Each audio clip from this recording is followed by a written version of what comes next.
If you're not your thoughts, who's thinking them? Buddhism's answer. Chapter 1. The Flow of Thoughts. Have you ever noticed how thoughts appear in your mind suddenly, without warning? You might be walking down the street, and out of nowhere, you remember something embarrassing you said years ago, or you're focused on work, when a random thought about what to eat for dinner interrupts. These thoughts arrive like uninvited guests. You didn't choose them. You didn't plan for them. They just show up. This isn't a malfunction of your mind. It's the natural state of an untrained mind. Buddhism has a powerful explanation for this, paṭicca-samuppāda, dependent origination. It simply means everything arises due to causes and conditions. Thoughts don't just come out of nowhere. They're triggered by a sound, a memory, a sensation in the body, or even another thought. One condition sparks another, and the chain continues. Let's try something. For the next 10 seconds, predict your very next thought. Close your eyes. See if you can do it. Could you? Probably not, because the very act of trying to predict changed the conditions, and that changed what arose. This little experiment reveals something profound. We don't control thoughts in the way we think we do. They rise and fall on their own, following conditions we often don't even notice. The Buddha himself investigated this deeply. Sitting under the Bodhi tree, he watched his own mind with clarity. The Majjhima Nikaya records how he observed thoughts rising and passing away, like ripples on a pond. No permanent thinker, no solid self behind them. Just arising, persisting for a moment, and fading. Modern science echoes this. Neuroscience describes what's called the default mode network, the brain's tendency to wander, generating thoughts when it's not focused on a task. Psychologists call it mind-wandering.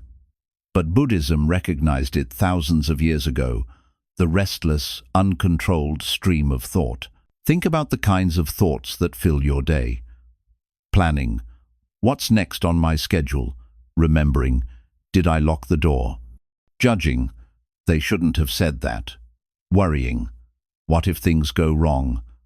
This stream can feel overwhelming, but in observing it, something important is revealed. It creates the illusion that there's a solid me at the center, the one doing the thinking. But what if that's not true? What if I is just another thought inside the stream, no different from the others? The Buddha called this insight anattā, no fixed self. Thoughts are impermanent. They arise, change, disappear. Like a river, never the same from one moment to the next. One current flows into another, carrying everything forward. And here's the key. Trying to stop the river doesn't work. If you stand in the water and push against it with your hands, you only create more turbulence. The harder you try to force your thoughts to stop, the more chaotic the mind becomes. But what if you stop fighting? What if, instead of resisting, you simply observed the flow? This is where mindfulness sati enters. In the Satipatthana Sutta, the Buddha taught us to observe mind and body clearly, without judgment. Just notice thoughts as they arise, as they stay for a while, and as they pass away. And something shifts. A space opens up. You begin to see you are not your thoughts. You are the awareness that notices them. This isn't only Buddhist philosophy, it's been confirmed by modern research. Studies in mindfulness show that observing thoughts without judgment changes the brain itself. Dr. Jon Kabat-Zinn, who developed mindfulness-based stress reduction, found that this practice reduces stress, improves focus, and rewires how the brain reacts. Right now, try it for just 10 seconds. Don't stop your thoughts. Don't follow them. Just watch them, like clouds drifting through the sky. Did you notice the space? Maybe a little stillness. That's the beginning of freedom. Not by controlling thoughts, not by fighting them, but by seeing them clearly. Chapter 2. The Empty Center. Looking for the Thinker. There's a common assumption most of us carry without question. If there are thoughts, then surely there must be a thinker, someone in charge, someone inside, directing the whole show. It feels obvious, doesn't it? You sense, I am here, thinking these thoughts. But is it really so? Let's test this. Right now, pause for a moment. Look directly for the thinker behind your thoughts. Don't think about it, just look. What do you actually find? A solid self pulling the strings, or only more thoughts arising and disappearing, claiming ownership? This is exactly the kind of investigation the Buddha encouraged. In his second great discourse, the Anattā Sutta, he asked his early disciples to examine experience in terms of the paṭicca-samuppāda, the five aggregates: rupa, physical form, the body; vedana, feelings, pleasant, unpleasant, or neutral; saññā, perceptions, recognition, labeling; sankhara, mental formations, intentions, habits, thoughts; viññāna, consciousness, awareness of objects. The Buddha's question was simple but radical. Can any of these be called, this is mine, this I am, this is myself? The disciples looked carefully. Form changes, feelings shift, perceptions come and go, thoughts rise and fade, consciousness itself is unstable. None of them could be claimed as a permanent self. This is not mine, this I am not, this is not myself. There's a story in the Sutta Nikaya about a monk named Kemaka. He investigated these very aggregates. At first, he admitted, I don't see a self in any of them, yet I still feel an I am. But by observing more deeply, even that subtle sense of I dissolved. What remained was clarity and release. Notice how subtle this island, even the thought I am thinking, is just another mental formation, a sankhara. It feels like ownership, but it's just another process arising. There's no thinker behind the thought. The Buddha illustrated this through dependent origination. Thoughts and mental states are like seeds. Our past actions, experiences, and intentions plant them.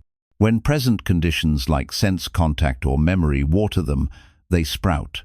Thoughts arise not because a thinker commands them, but because causes and conditions align. It's like farming. You don't control each sprout. You simply create conditions. Rain falls, seeds germinate, plants grow. Thinking works the same way. This realization can feel unsettling at first. If there's no permanent self behind thoughts, then what am I? But Buddhism reframes the question. You don't need to find a solid I. Instead, you see directly.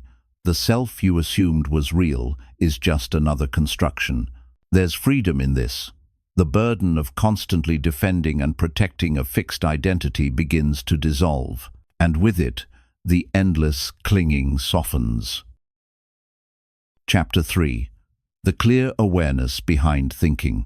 If thoughts are not truly ours, and if there's no permanent thinker behind them, what remains? Buddhism points to something both simple and profound. Awareness itself. Beyond the chatter of the mind, beyond the rise and fall of thoughts and feelings, there is a basic capacity to know, not another thought, not a hidden self, but the clear space in which all experience unfolds. Think of it this way. Every sound, every sight, every sensation, every thought comes and goes, yet something is present that notices them. That presence is awareness. The Buddha emphasized this again and again. In the Satipatthana Sutta, he instructed his disciples to observe the body, feelings, mind, and mental objects, not to control them, but to simply recognize them as they arise and pass away. This non-judgmental recognition is what we call sati, or mindfulness. There's a beautiful story about Anuruddha, one of the Buddha's foremost disciples. He struggled in his meditation, always distracted by wandering thoughts. Frustrated, he sought the Buddha's guidance. The Buddha didn't tell him to stop thinking or to fight his distractions. Instead, he He told him to simply be aware of thoughts and sensations as they come and go without clinging, without pushing them away. Through this practice, Anuruddha developed what the texts describe as unwavering awareness. Eventually, he experienced deep peace, not because his thoughts disappeared, but because he no longer identified with them. This quality of awareness is sometimes compared to the sky. Thoughts, emotions, and sensations are like clouds. They appear, change shape, and drift away. Some are heavy storms, others light and fleeting. But the sky itself, the vast openness, remains untouched. Modern science is catching up with this ancient insight.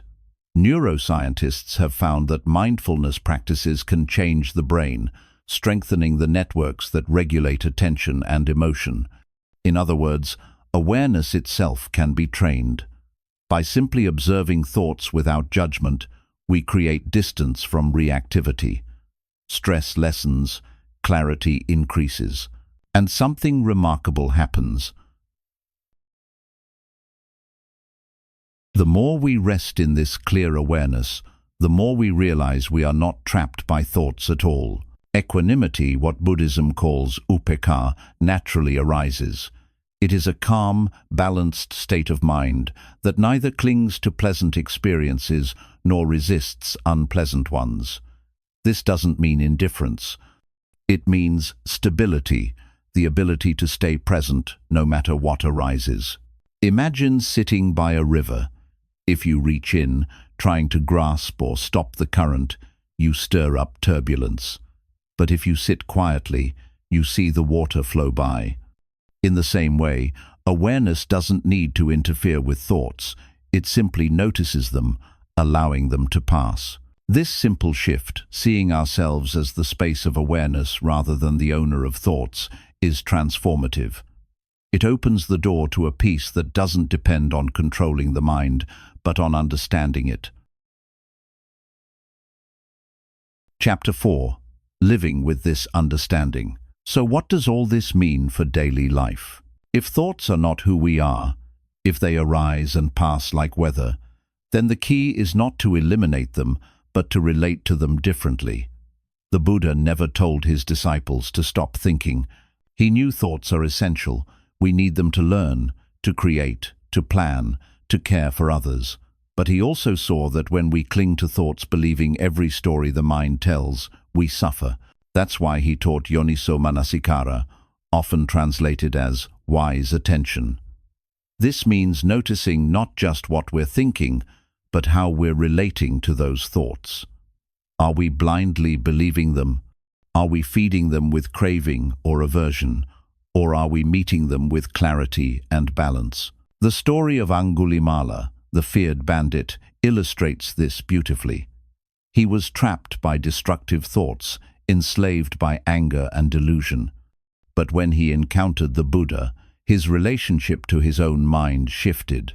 He saw those violent impulses for what they were passing, conditioned states, not his true essence, and in that recognition, his life changed completely. For us, this practice can begin with something simple. Imagine facing a stressful moment, an argument, a mistake at work, or anxiety about the future. The untrained mind reacts immediately. I am angry. I am a failure. This is hopeless. But with mindfulness we start to see anger is present, fear is present, not I am this, but this is happening. That subtle shift turns identification into observation, and with observation comes freedom. It doesn't mean we stop thinking. It means thoughts no longer imprison us. We use them as tools, like a raft to cross a river. But when the river is crossed, we don't carry the raft on our back. We let it go. Chapter 5. The Middle Way with Thoughts. The Buddha often spoke of the middle way, not the extremes of indulgence or denial, but a balanced path. This principle applies directly to our relationship with thinking. One extreme is to suppress thoughts, to try to silence the mind by force. This leads to frustration, like trying to dam a river with bare hands. The other extreme is to indulge every thought, letting the mind drag us from past regrets to future worries. That leads to endless restlessness. The middle way is different. It's about recognizing thoughts as natural processes, neither clinging to them nor pushing them away, just like breathing. You don't control every breath, yet you trust the rhythm of inhale and exhale. In the same way, you can trust the rhythm of the mind. Thoughts arise and thoughts fade. In practice, this looks like mindfulness in daily life. When stress builds, take a conscious breath and simply notice what the mind is doing. When judgment arises, notice it without feeding it. When joy arises, enjoy it fully, but know it too will pass. This is not detachment in the cold sense. It's intimacy with reality. By being present with thoughts, yet not bound by them, we discover a deeper freedom. We began with a puzzle. If you're not your thoughts, who's thinking them? Buddhism's answer is subtle, yet liberating. There is no permanent thinker, no solid self hidden behind the curtain. There are just thoughts conditioned, impermanent, and passing.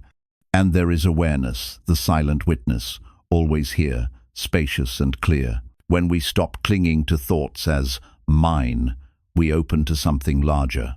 We see that life flows through us, just as rivers flow through valleys. The Buddha called this freedom nibbana, the extinguishing of clinging, the end of confusion. The Kujamalunkya Sutta records a powerful moment. When asked abstract questions about the self, the Buddha remained silent. Why? Because the point is not to create another theory about who we are. The point is to see, directly, that identification with thoughts is the root of suffering and to let it go. So, the real answer is not found in words, but in practice. Each moment you notice a thought arise and let it pass, you taste that freedom. Each time you rest in awareness, you step out of the prison of the mind. And maybe that's the deepest response to the question, not who's thinking, but what happens when I stop clinging? That, the Buddha would say, is the beginning of liberation.